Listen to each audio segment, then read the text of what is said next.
Back to oneBURGH tonight. I'm your host, Brian Carruthers, here at the Shenderovich and Fishman Studios here on 22 The Point. Our guest tonight is Brooke Pryor from ESPN. She showed up.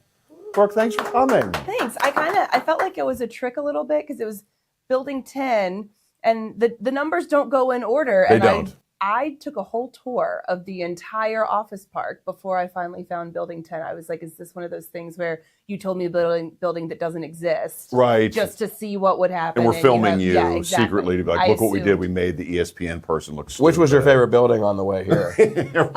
I think Building 9 was especially lovely, especially the person that was very frustrated when I just stopped in the middle of the parking lot and they had to like zoom around me. They were trying to leave work. Yeah, this place is a mess. It's a mess. I'd like to apologize to them. But I want to tell you, you look calm and relaxed for being on 22 The Point. We don't want you to be nervous. I took a beta blocker in the car on the way in. Like all good, good. Celebrities do, obviously. Of course. How else do you You're relax? on drugs, of course. We're breaking it. Of course. Well, welcome. We're fans. And I want to say a lot of people are excited that you're here because for Pittsburgh, this is a big deal. The Steelers are religion. This is like ESPN's like EWTN in Pittsburgh, and the Rooneys are Mother Angelica. You know that already, right? Wow. Yeah, I like that EWTN comparison. My grandpa watched a lot of EWTN. He wasn't Catholic, but he did, he had aspirations. Yeah. And you were, when you joined here, you were in Kansas City. You came to Pittsburgh. That's a similar insane fan base from here to there? Very much so. And at the time that I left Kansas City, they hadn't won a Super Bowl yet. They had lost to Tom Brady in the AFC Championship game in overtime.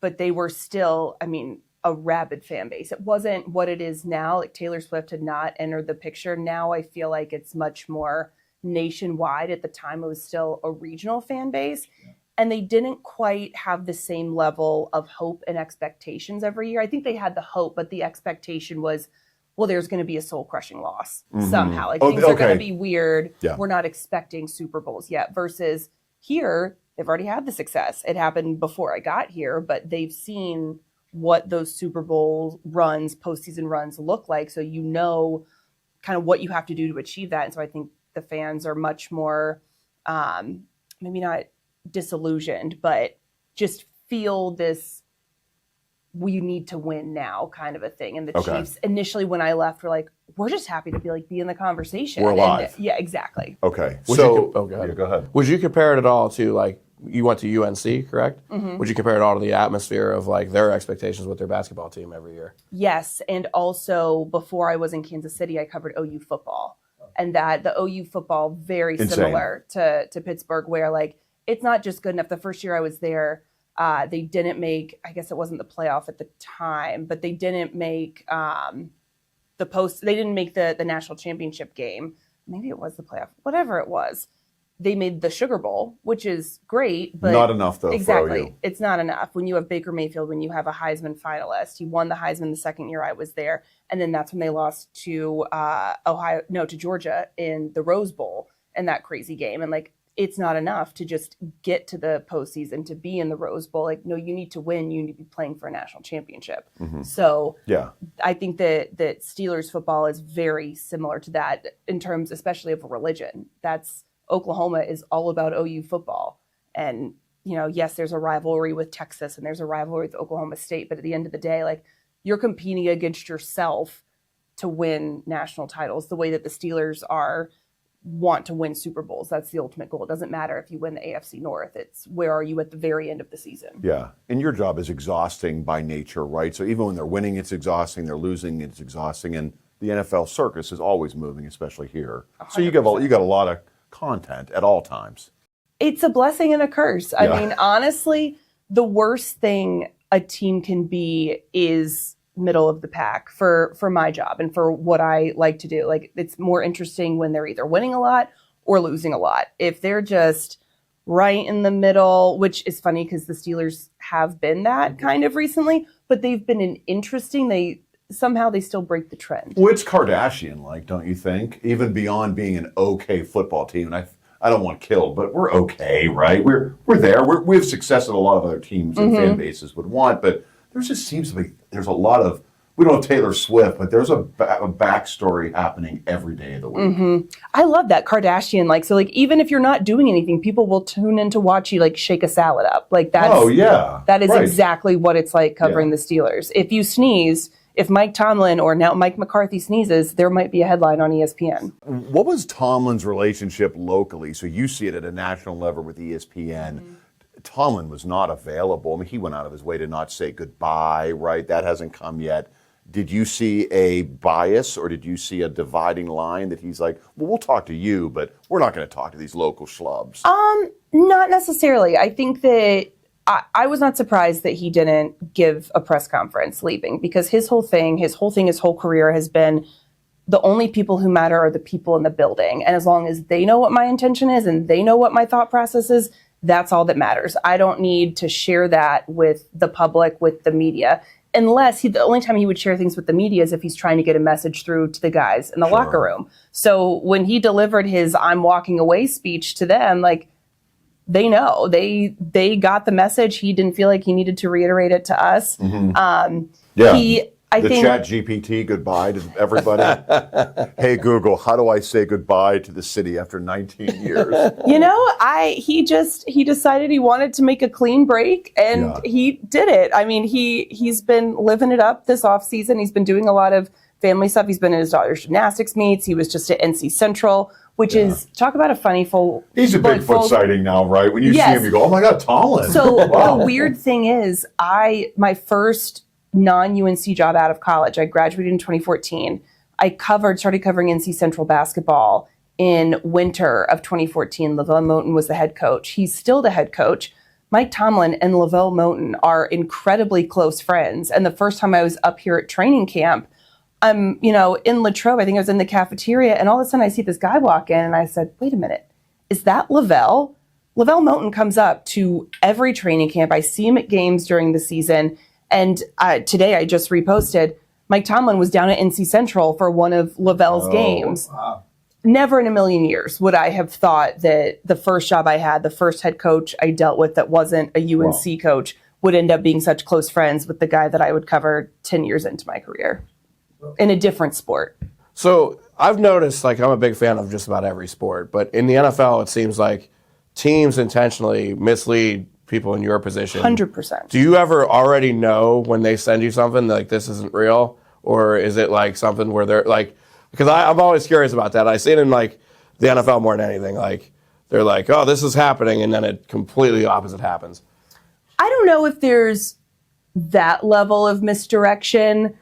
I think that there's always what they say publicly and then what the real truth is, right? And there's probably a grain of truth, or it's rooted in truth, what they'll say, what they'll, in a press conference, if you ask about player discipline or something like that, it might be well, we're really disappointed in this guy. We hope he gets better. But behind the scenes, he's actually been ripping this guy to shreds, kind of a thing. I have not been put in the position of hey, we're going to trade for this guy, or hey, no one's leaked it to you. No, that does not happen. I have not been used as a pawn in a trade negotiation or contract negotiation. Honestly, I hope one day that's Brooke, the goal. wait a second. So here's just to lead into this. You're on the road every day of the year. If Mike Tomlin goes not Mike Tomlin, Mike McCarthy goes to dinner, they're go follow him there. You're back, you're fourth, you're on the road, you're here, and then you wake up and find out Adam Schefter's reporting that we did something. Where's Brooke Pryor? How does this Adam Schefter get his hands on everything and you're on the ground? That's just how it works. That's the name of the game, because Adam's been doing it a lot longer than I have. Okay. Relationships are everything. He doesn't have to be here to know people. Right. And sometimes my job is absolutely to break the news if I can get it. But because I'm on the ground, Adam might get the news from an agent or someone. The agents aren't in Pittsburgh. They know Adam better than they know me because he's been doing this longer. But then that's where I come in on the back end and give all the context. Okay, Brooke, finally, and we're going to bring Chef Frank in because he wants to feed you. But you're going to say Schefter, and now we're just going to... Schefter's coming in. You just said... That's his code word. It's going to be a pay-per-view, and here he comes. He's coming in to talk to you about it. Chef Frank is going to come in to feed you. We're going to dump McBride out. Steelers record next season. Where do you see it? Come on, just tell us. You already know it's scripted. You're right, and that's why And you're part of it. well, and that's why we take those security courses on ESPN. Don't Right. leave the material out, I know. for situations just like this. Yeah. This is actually in our scenarios. Right. I mean, I think it's going to be a status quo. You're going to get 10 wins, Oh, here we go again. 11 wins. Right. I am not convinced that this is the move that is going to shake things up. If anything, I think it sets the organization farther back in terms of being a real contender, because you need to tear down to build it back up, or at least tear down to a degree. The Seahawks, the Super Bowl is fascinating because it was very much the two schools of how you move on from a long-time franchise head coach and quarterback. The Seahawks never completely tore it down. They had some seasons where they weren't super competitive and they were kind of quiet. The Patriots tore all the way down and had to, have some 4-win seasons.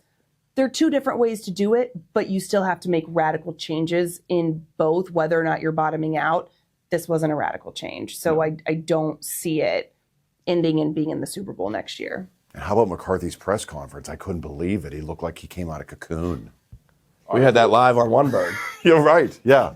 All right. Chef Frank will join us next with Brooke Pryor for pasta. All right. Here we go. Chef Frank. Yes, sir. Hey, hey. Welcome back to the show. Thanks for having me again. What camera am I looking at? Oh, before we get to Chef Frank CPC, last week I didn't say Chef Frank CPC, Brooke. And you're a journalist. Things are important. Yes. Certified private chef in what, a 300-mile vicinity. The next closest one's either Philadelphia or Cincinnati. Mm-hmm. And we're going to have them killed. So the range will expand. Have you met Brooke Pryor from ESPN?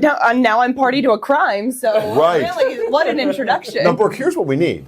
Brooke and all her fancy media friends before training camp should have you at whatever large Airbnb you live at in Latrobe.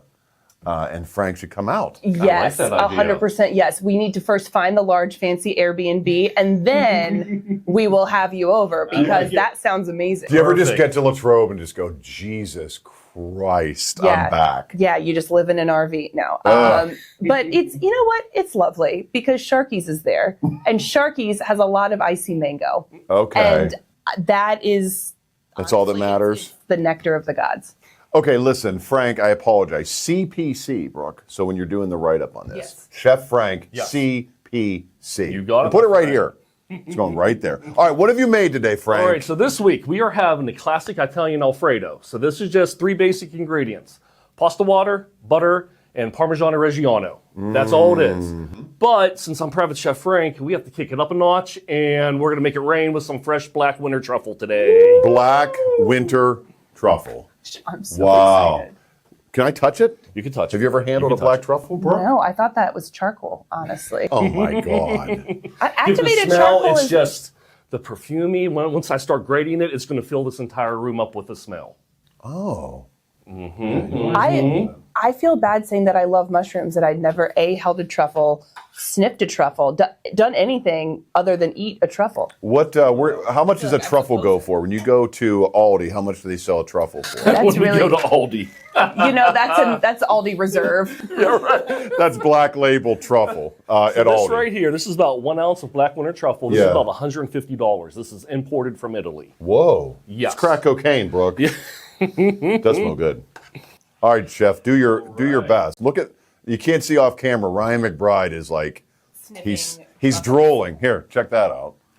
Just threw $150. Just throw it around the room, He left. Put my kids through college with truffle. So, Brooke, I want to tell you this, and you said that you do go all over the country. I go all over. North Carolina, you're all over. Frank can come to North Carolina for you because Yes. he's a Tar Heel lover too. My wife and I went to a dinner at Frank's sister's house. Yes. He made this pasta, and she's pregnant now. Oh my gosh. Not by me. Not by me. Not by Frank, but we're That was expecting. one of those things that as a journalist, you just don't ask a follow-up on. You don't want answers to certain questions. Right. Truffle Carruthers, we're expecting an arrival in November. We're looking forward to it. Wow. Now, don't skimp on the truffle, Frank. All right. How Here much we is go. too much? Like, There's never too much with truffle. are there people who you go, we can't give you that much? Whoa. Some clients. This is about $40 of truffle for Brooke. Where's Easily. Schefter now? I was going to have a PB&J for dinner. For you, my friend. Yes. Where's Adam Schefter now? He's at home eating PB&J. Yeah. He's not getting Wow, much thank you, grated Frank. Thank truffle. you. Please enjoy. Oh, this is great. What a perk. If you ever get a show, Brooke, you have a show on Disney Plus. Vibe check, yes. Why don't you have a chef? You know what? We have interviewed a chef before, but it was via Zoom. Okay. And I realized what an error that was. Yeah, what a miss. What a miss. We could have had this. Oh, boy. Next time. Yeah. I think we're going to have twins, Frank. McBride, come in. Have Just this. as good as last time? It just kills, man. Here, sit right here. Oh, my God. Whoa. Oh, my God. Oh, my God. Oh my gosh. What do you think, Brooke? Incredible. Incredible. Thank you. Thank you, thank you, thank you. You know, even on plastic utensils. Fantastic. I mean, hey, only the best here. Yeah. All right, Private Chef Frank is available for your parties anywhere in the world. Call him. Even Latrobe or North Carolina Tar Heels can call him, if we know any. Maybe Bristol. Yes. All of the above. Oh, you should cater Brooke's post ESPY party next year. You need an ESPY party with Private Chef Frank. All right, we'll be back So right. with more oneBURGH tonight here on 22 The Point. This truffle's worth more than the network.